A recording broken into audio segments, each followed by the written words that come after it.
অনেক পয়সা আছে তাহলে বাঘের ছাল ছিলিয়ে আপনি দেওয়ালে টাঙিয়ে রাখা যায়, যেগুলো এই ইতিহাসের পাতাতে বা রাজারা আগে রাখতো। কিন্তু রক্ত পাওয়া যাবে না, রক্ত মানুষ হয়ে মানুষকে রক্ত দিতে হবে।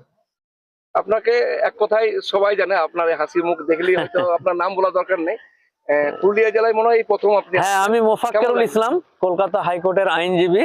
খাস খবর বাংলার সমস্ত দর্শক শ্রোতাদেরকে শুভেচ্ছা জানাই। পুরুলিয়ার খুব সুন্দর একটি জায়গা জয়চণ্ডী পাহাড়। এই পাহাড়ের আশেপাশে আসলে এটা আলাদা হৃদয়ের ছাপ বা দাগ কাটে। খুব সুন্দর ভালো একটা জায়গা। এই জায়গা থেকে পুরুলিয়ায় প্রথম আসলাম এবার। কেমন লাগলো এখন যে কোটা ঘুরলেন আপনি? না, প্রথম কথা হলো পুরুলিয়ার প্রত্যেকটা রাস্তাঘাট খুব ভালো লাগলো। যে রাস্তাঘাট গাড়ি নিয়ে বা চার চাকা নিয়ে যে ঘুরছি, সেটা গ্রাম হোক বা শহর হোক, সব জায়গাগুলো ভালো লাগলো। যে রাস্তাঘাটগুলো উন্নত হয়েছে, আরো উন্নত হবে আগামী দিন নিশ্চয়ই। আর এই যে জায়গাগুলো আগে এত সুন্দর সুন্দর পর্যটনের জায়গাগুলো, সেগুলোকে আরো মানুষের সামনে তুলে ধরছে সরকারের পক্ষ থেকে, সাধারণ মানুষের পক্ষ থেকে, বা অনেক ইউটিউবাররা আসে এবং করে। এটা ভালো দিক। একটা বিষয়, আপনাকে বিভিন্ন জেলায় বিভিন্ন রাজ্যে আপনার দেখতে পাওয়া যায়, অনেকের দাবিও আছে যদি আপনি প্রত্যেক জেলায় যদি মাসে একবার করে সময় দেন, অনেকের সুবিধা হয়ে যায়। নিশ্চয়ই। দেখুন, একজন আইনজীবী হিসাবে আমার কাছে গোটা রাজ্য সহ বিভিন্ন জায়গা থেকে মামলা আসে, সেই মামলার কাজগুলো করি। তারপরেও ফাঁক ফোকর দেখে নিশ্চয়ই প্রত্যেকটা ভাইয়ের সাথে দেখা করতে চলে আসি। ভালোবাসি সবাইকে, ভালোবাসি সবাইকে। শেষ মুহূর্তে কি বার্তা দিবেন?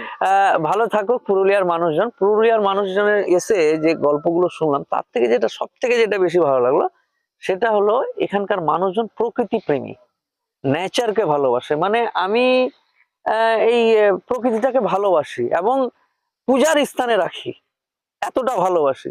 এবং এই স্থানকে বা এই প্রকৃতিকে কেউ যদি ক্ষতিগ্রস্ত করতে আসে বা কেউ যদি আঘাত দেয়, তো মানুষ আঘাত পায়। এটা আমাকে খুব ভালো লেগেছে যে এখানকার মানুষ প্রকৃতি প্রেমী মানুষ। ধন্যবাদ। যান, আর বিশেষ করে আমি নিজেও এই নিয়ে একটা বন্ধু পরিবার এনজিও আছে, যার সভাপতি আমি নিজে। ব্যক্তিগত আমার 29 বার দেওয়া হয়ে গেছে। এই বিষয়ে একটা বার্তা দিয়ে যান রক্তদানের বিষয়ে। রক্তদান হচ্ছে, দেখুন, এটা এমন একটা জিনিস যে আপনি পয়সা দিয়ে কিনেও পাবেন না। আপনি যদি মনে করেন যে আমার অনেক পয়সা আছে, তাহলে বাঘের ছাল ছিলিয়ে আপনি দেওয়ালে টাঙিয়ে রাখা যায়, যেগুলো এই ইতিহাসের পাতাতে বা রাজারা আগে রাখতো। কিন্তু রক্ত পাওয়া যাবে না, রক্ত মানুষ হয়ে মানুষকে রক্ত দিতে হবে। আপনি মানুষ হয়ে জন্মগ্রহণ করেছেন, আর একটা মানুষ বিপদে আছে, তাকে আপনাকে রক্ত দিতেই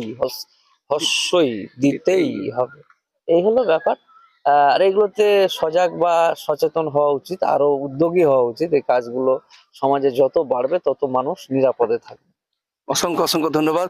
সমস্ত বন্ধুদেরকে একটাই বলবো, রক্তদান জীবনদান। শুধু এটা মৌখিক না, এটা খাতা কলমে না, এটা বাস্তব পরিণত করতে হবে। কারণ আমরা জানি রক্ত একটা এমন জিনিস যেটা আমাদের গাছে বা অন্য কোথাও ফ্যাক্টরি তৈরি হয় না, একমাত্র মানব দেহেই তৈরি হয়।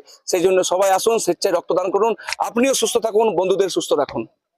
Doctor SB. রায় মেমোরিয়াল হাসপাতাল, মেডিসিন, সার্জারি, শিশু, অস্থি, নাক, কান, গলা, কিডনি, স্টোন ও লেপ্রোস্কোপিক, প্রোস্টেট, গলব্লাডার, অ্যাপেন্ডিক্স ও স্ত্রী রোগের অস্ত্রোপচার ও চিকিৎসা কেন্দ্র। শ্রী আর্ম দ্বারা হাড়ের এবং লেজার পদ্ধতিতে পাইলস, ফিশার, ফিস্চুলা অপারেশন হয়, সিজার ও ডেলিভারি করা হয়। স্বাস্থ্যসাথী ও এপিএল রোগীদের বিশেষজ্ঞ সার্জন দ্বারা অপারেশন হয় এখানে।